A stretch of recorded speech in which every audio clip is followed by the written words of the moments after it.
A melhoria na avaliação do prefeito Fernando Haddad, sobretudo se levarmos em conta as faixas exclusivas para ônibus e as ciclovias, indicam que o paulistano está propenso a uma reflexão sobre a cidade que ele deseja? Mais ainda, Adriana, será que indica também que ele está disposto a dar a sua contribuição, cidadania mesmo, a este processo? Quem vai responder tudo isso é o Rodrigo Prando, que é doutor em Sociologia pela Universidade Estadual Paulista Júlio de Mesquita Filho e professor do Mackenzie. Tudo bem, Rodrigo? Tudo bem, Wagner, obrigado. É um prazer tê-lo conosco mais uma vez. Essa é a melhor avaliação da administração do Fernando Haddad, 18, 19 meses depois do início dela. Qual é a leitura possível que você faz dos números do Datafolha? Bom, não só a avaliação melhorou, como também a rejeição diminuiu. Então é um dado interessante para se trabalhar. Então, a questão é a seguinte, a mídia tem feito deste tema, a ciclofaixa, eu não sei se são ciclovias, eu diria mais ciclofaixas do que ciclovias, um tema presente somado a ele a questão das faixas exclusivas e uma aprovação das faixas exclusivas para ônibus que passa de 90%, ou seja, a população que depende de ônibus parece aprovar bastante bem. E vamos lembrar que um pouco mais de um ano, os protestos em São Paulo, de junho de 2013, começaram com a demanda das questões relacionadas à mobilidade e ao transporte, por conta da tarifa e depois para outras áreas. Mas então, me parece... foi especificamente, na sua opinião, a área de transporte que levou, então, a popularidade dele, Eu acredito que essas ações são, sobretudo, corajosas. Há críticas em relação a elas, sem dúvida. Né? Talvez a falta de um planejamento melhor, da localização das ciclofaixas, do preço que elas saem, da falta de estacionamento. Mas ele, sobretudo, foi corajoso ao discutir essa questão da mobilidade. Isso parece que reverteu numa melhor avaliação para ele, sim. Então, esses números, eles indicam o amadurecimento do paulistano em relação a esses temas? Eu penso que sim. Se não amadurecimento, ao menos começar a se questionar do porquê disso está acontecendo. Me parece que aquele que aceita ou que rejeita, para além de um sentimento mais imediato, tem alguns valores subjacentes a esse sentimento de rejeição ao ciclista ou à ciclofaixa ou de aceitação. Eu acho que na nossa cultura ainda existe um certo autoritarismo de achar que o espaço que ele é público possa ser só meu. Eu privatizo o espaço. Com o meu carro, eu me sinto dono muitas vezes da rua. E o trânsito é uma relação social em que há ciclistas, pedestres, ônibus, carro, pessoas, idosos, crianças e todos têm direito à cidade. Então é possível ver como positivo isso, né? Penso que como extremamente positivo. Claro que correções no rumo devem ser realizadas. Mas o importante era implantar. Né? Começar de alguma forma. Porque senão não vamos pintar as ruas, vamos fazer ciclovias. Quando nós vamos fazer? Nós vamos parar São Paulo por 5 anos e vamos criar ciclovia onde? São Paulo não foi planejada. Como quase todas as cidades brasileiras, elas foram construídas no improviso.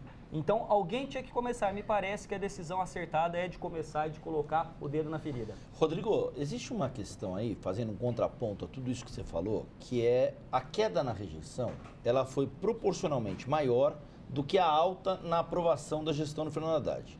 No entanto, ainda há pontos que o próprio prefeito Fernando Haddad e o secretário César Calegari têm enfatizado como metas. Um deles, o número de vagas, o déficit no número de vagas em creches.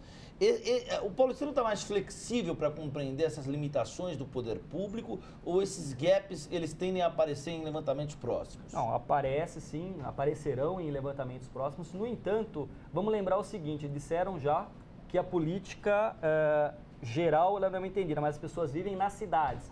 Em São Paulo, as pessoas vivem em bairros. Quando uma creche atende a demanda de um pai, de uma mãe que não podia sair para trabalhar e deixa o seu filho, claro que essa demanda sendo atendida, há uma melhoria da expectativa e, sem dúvida nenhuma, eu quero usar o conceito de felicidade mesmo, porque o paulistano, a maioria das vezes, não é feliz na cidade em que ele vive. Trocando em miúdos, quando o prefeito Fernando Haddad assumiu, ele tinha um volume de cerca de 150 mil vagas de déficit nas creches. Esse número chegou a 170 mil vagas e hoje são menos de 130 mil.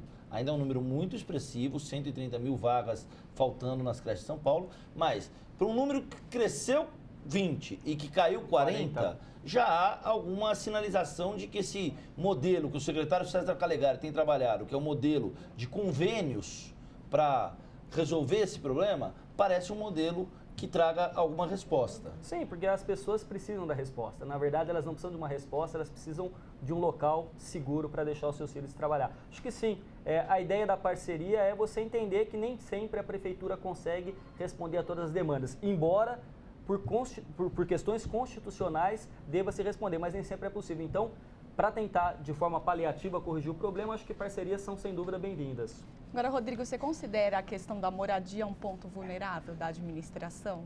Não só dele, como acho que de qualquer político, né? Nós temos um déficit de moradia no Brasil. Recentemente, as cenas da desocupação de um hotel no centro de São Paulo, no fundo, nós temos que fazer uma grande pergunta, e isso não é uma resposta da gestão Haddad ou da gestão de qualquer político. A pergunta é, a propriedade e o direito dela é garantido, sem dúvida, mas ela não tem também uma função social, não é? É mais importante o direito à propriedade de um imóvel parado, desocupado para especulação financeira, ou o trabalhador, o pobre, tem direito de usar aquela moradia? Não é fácil. É como na questão das biografias, assim, temos direito a biografar alguém, desde que ele tenha uma vida pública, ou o direito à privacidade. No fundo, uma democracia, uma sociedade como a nossa, ela trabalha com direitos que muitas vezes são, às vezes, contraditórios entre si. O que vale a pena? Termos pessoas morando e não tendo seus filhos na rua, não está exposta à violência da rua, ou o direito à propriedade, ainda que essa propriedade fechada, parada, não tenha função social? Eu queria que você respondesse essa pergunta que você fez. Eu ia fazer para você e você me ajudou. E quebrou. É um problema dos mais complexos, porque a linha entre a questão social e a questão do direito à propriedade é extremamente tênue.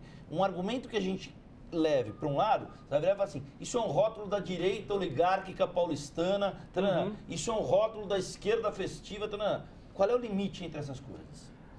É complexo mesmo, e eu acho que é nessa complexidade que a gente tem que trabalhar.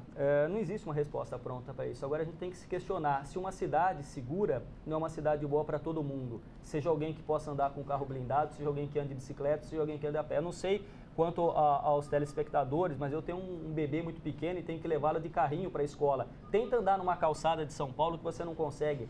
Tente ficar olhando uma faixa de pedestres e fica olhando os trejeitos que o motorista faz ao deixar você passar. Quer dizer, nós ainda, eu acho que... Trejeitos é uma forma educada de você falar de gestos que não são usuais na televisão, por exemplo. Pois é, não são usuais, mas esses gestos, esse comportamento, ele é muito mais do que simplesmente estar num carro. Vamos lembrar que o Roberto da Mata dizia que nós somos aqueles que gostamos de nos relacionar pessoalmente. Preste atenção, num cruzamento, se você está com o seu carro e o vidro fechado e o outro também, vocês vão disputar pelos mesmo espaço, que são dois carros. Você abriu o vidro e sorriu para a pessoa, ela te dá a passagem. Nós gostamos desse contato cordial. Então, o que eu faço? Você quer ver eu deixar o motorista mais alegre? Eu dou uma acelerada no passo quando eu estou em cima da faixa, ele já percebe que eu estou contribuindo com ele, ele sorri para mim, ou eu agradeço. Em outros países, não. Você ameaçou passar as pessoas para, ou seja, a questão da propriedade, do uso da cidade. Nós não usamos São Paulo nos usa, São Paulo nos maltrata. Isso